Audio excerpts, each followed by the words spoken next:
Heyo, your friendly neighborhood quarter guy here, and yes, I'm gonna say this now. I know, Hoenn confirmed, yada yada yada, hype train, trumpets blaring. It's all over the net. My inbox has been assaulted. My Tumblr dashboard is filled with stuff saying, Hoenn confirmed, Mudkip's confirmed, all the stuff you want to hear. Yeah, it's about the Gen 3 remakes, Omega Ruby and Alpha Sapphire. Yes, as you can imagine, I'm excited. After all, I enjoyed Gen 3 a lot. Introduced a lot of new features that really expanded the game as we know it today. It introduced abilities, it introduced natures, introduced a double battle, introduced a lot of awesome Pokemon, some awesome legendaries, including some of my favorites. In fact, I love almost all the legendaries from, well, I love all the legendaries from Gen 3. Well, the mascot legendaries and the event legendaries specifically. Deoxys is one of my favorite Pokemon ever. I mean, just so fascinating. I mean, it's basically DNA incarnate. So yeah, I'm excited that these remakes exist. A little worried about the release date being so soon, but hey.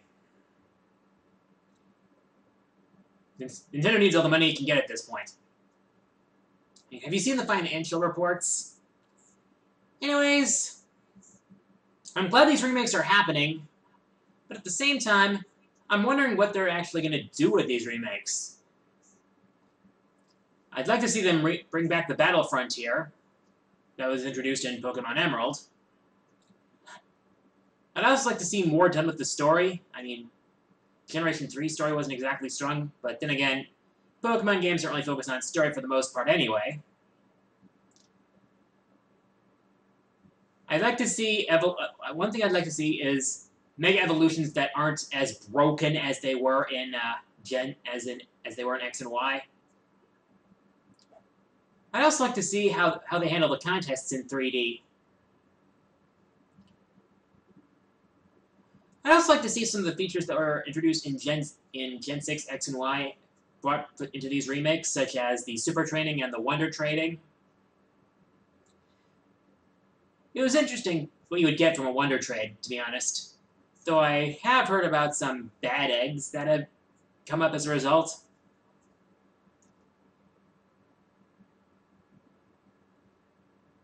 But to be honest, I'm excited for these remakes, and I'm glad they're happening. I can tell a lot of people on the internet have been losing their minds with excitement over this whole thing. All aboard the Hoenn hype train! Choo-choo! Yeah, so in other words, I'd like to thank my viewers for the positive response to top 15 top 15 favorite normal boss battles. And as I indicated, next countdown, I'm already working on it, as far as the script, is my top 15 favorite final boss battles. There's going to be some predictable choices on there, but some of them are unique, and I hope to be able to explain why I love those boss fights so much without, you know, talking down to others. Yeah, that's one of the tricky things about countdown making, is expressing unpopular opinions. If you can at least make people understand why you have those opinions without sounding like you're talking down to them, you're doing something right.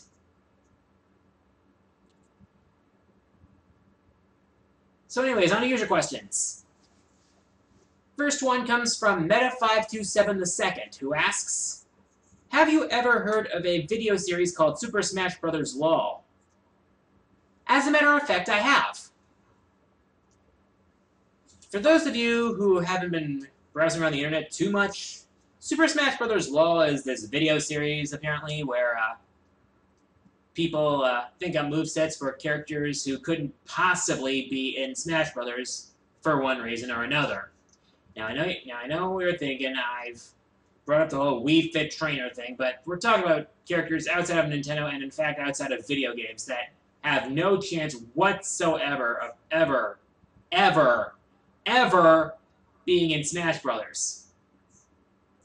I haven't actually watched any of the videos, but I have heard of them. I know they exist, so yeah. But as for me, I'll stick to the official Smash Brothers. Thank you very much. Next question comes from Night Rain Girl 43. She asks, what is your favorite Tales of game and why? That would have to be Tales of the Abyss. I believe the mechanics were the best in that game. I believe the battle system was most refined in that game.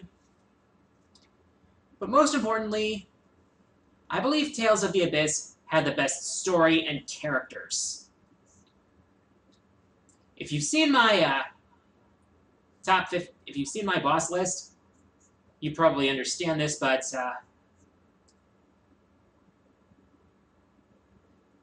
I'm probably not going to go back to it and spoil anymore and spoil the story. I mean, it's available for the PlayStation 2 and the 3DS, so if you have either of those systems and you're a fan of RPGs, I would highly recommend checking out Tales of the Abyss. It is a great game.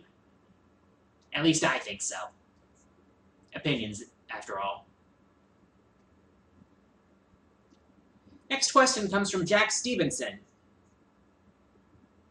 He asks, what do you think of the trailer for Call of Duty Advanced Warfare? I have not actually watched the trailer, but there's something I need to get off my chest. I have not played a Call of Duty game, so I can't say for certain whether or not I like the series, but I honestly think that Activision can go at least a year without a new COD game. Seriously, if a series continues to release a new game in the main series every year, it's going to get stale. And it's going to be it's eventually going to come to be seen as nothing more than a cash cow. I mean, let's face it, Activision releases a new Call of Duty every single year. I mean, I know each one is done by a different team each year, but still, you're releasing a game in the series every single year. Yeah, it's like, I know people are gonna call me out for like playing games like Mega Man, which is as formulaic as it pretty much gets, but I still love it anyway. But the difference is Call of Duty doesn't appeal to me for some reason. I don't know. I guess I'll have to try it myself at some point. And if any of you are watching who are Call of Duty fans, I'd like to ask, for someone who'd like to understand what all the fuss is about Call of Duty, which one would you recommend to someone who would just be interested, just want to know what all the fuss is about so I could actually have an informed opinion?